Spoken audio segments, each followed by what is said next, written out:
motherfuckers. Excuse me, taxi. Okay, man, we're looking around. This is the 77 WABC minicast.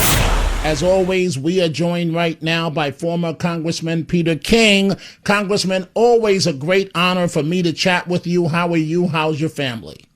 Tell you, Dominic, I'm doing fine. Rosemary's doing fine. Everybody's in good spirits, good health, and can't ask for more. Well, I'm really glad to hear that, Congressman. We have a few serious topics to get to here, and they're really bothering me on a personal level. So, Mom Donnie's wife, and again, this is me talking, not you.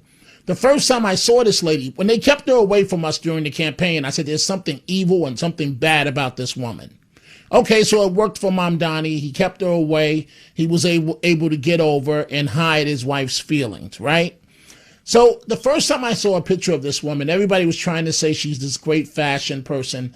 And I looked at a picture of her and I said, there's something wrong with this lady here. This lady looks like pure evil. That was my honest first assessment. And now I have found my instincts never fail me. So his wife urges New Yorkers to vote for DSA members, but notably leaves out one candidate who happens to be Brad Lander, who is Jewish. What's going on here, Congressman? Wow. If anyone deserves to be double-crossed, it's Lander, because he's a snake in the grass himself. I don't know what that is. I mean, obviously, the difference would be is that Brad Lander is Jewish and the others aren't, and that could well be the reason. Because you're right. First of all, I don't know how you would have endorsed any of these candidates, any of it, but to add all of them to support all the others, not support Lander, to me, because he's as bad as they are, and she should be going in his direction. So. It's really hard to say, and also the fact that she is making it clear that she's different with 100, from 100, and yet she picks the one guy who is as liberal as that, maybe even more so. So all I see is different is the fact that he's Jewish and the other aren't. That's all I can think of. So, Congressman King, it hit me today. It really did, and boy, did it hit me hard. The scam that socialists are running, the political con, the game.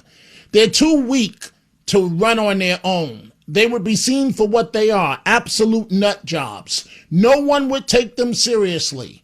So they said, you know what? We got a new con.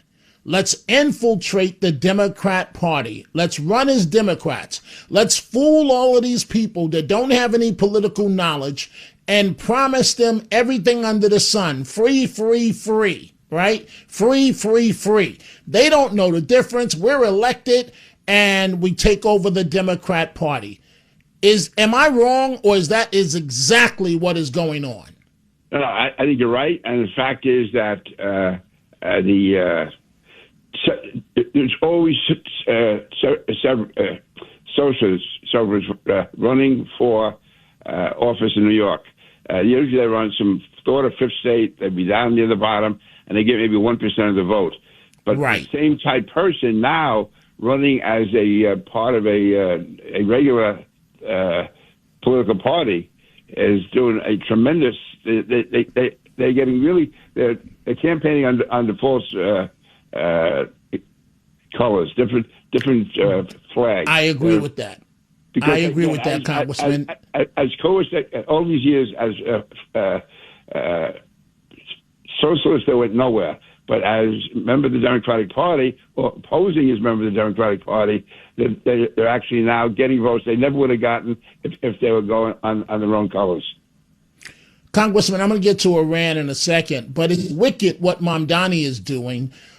He has picked traditional Democrat seats in today's primaries to put up insurgents, these nuts that are far crazier than him. And I don't think the American people realize what's happening. What he's saying is, okay, if you get rid of me in a few years, my people, my socialists are going to infiltrate Congress. Do you think the public sees what's going on? Probably not right now. I wish they would, because it may be too late. Sooner or later, I mean, to have these people in the United States Congress, people who have no love for the United States, who are radical left-wingers, coming in really under false pretense, somehow making believe they're part of a traditional American political party, when actually they're running with really foreign views and beliefs. So it may be too late. But listen, one thing I have to give them credit for is that they know what they're doing. They take advantage of the average, unfortunately, the average New Yorker, the average American is not realize how they're getting roped into this. And the thought of having people like this running as a member of an established political party in the United States, when they really hold views that are some kind of European left-wing foreign ideology, is really going to cause lasting damage to the United States. Congressman King, if an African American in 2026 walked into a coffee shop and the coffee shop later tweeted, "We don't serve black people here. We don't serve ends here," how long do you think it would be before the city of New York would find a way to shut that establishment down? I don't know, maybe 2 seconds, 3 seconds. I don't know. I mean, that's right. It would have been all along. But now, I mean, listen, I am not any kind of a supporter of Dan Goldman. I can think of any number of issues I would disagree with him on, probably all of them. But to deny him, in effect, to not even take his money away, give him his money back because he's a supporter of Israel, if that isn't bias, if that isn't prejudice, if that isn't un-American, I don't know what it is. But if this had happened just a few years ago, it wouldn't have happened. But now, somehow it's happening. It's happening in front of us. And to me, there is outrage. I mean, I had it on Facebook, and I got a big response to it. Having said that, just a few years ago, this would have been unheard of. And so really, even though there are maybe more people protesting than, let's say, Mandami would have thought for his people, the fact is, to me, everyone should be opposed to it. This should be absolutely nowhere, and yet somehow this is now becoming part of the American political landscape. And to me, it's just really, really dangerous. And it's happening because it's a wink, wink, and a nod, nod from City Hall. But Congressman King, a sitting member of Congress. Right. This is not, some regular person. This is a member of Congress. And you post on social media, "Don't come back. Here's your money. You probably got the money from AIPAC." The fact that they're bold enough to put that in writing, and they're still open. They're still open.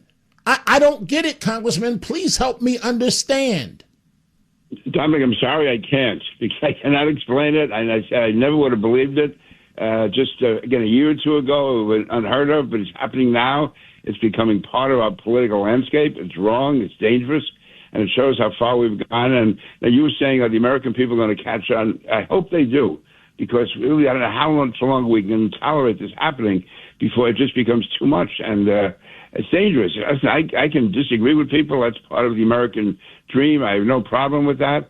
But when you have people who are so far out of the mainstream, who are anti-American, who really have no belief in what you and I and every other American in the past had always believed in, and to see what's happening today, again, it's scary, it's dangerous, and Mandami he and his followers are really, really causing tremendous harm and damage to our country.